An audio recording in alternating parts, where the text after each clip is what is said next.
લોકો સુખની ચાવી ગોતે છે, પણ સવાલ એ છે કે સુખને તાળું માર્યું કોણે?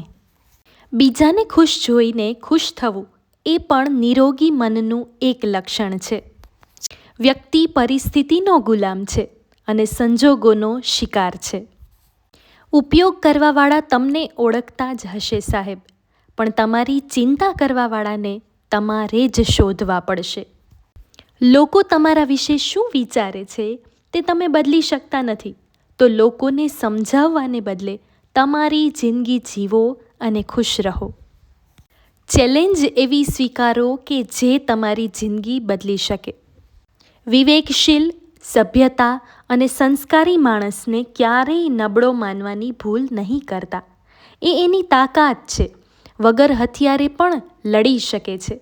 એ જો જવાબ આપશે ત્યારે સાંભળવો અઘરો પડી જશે.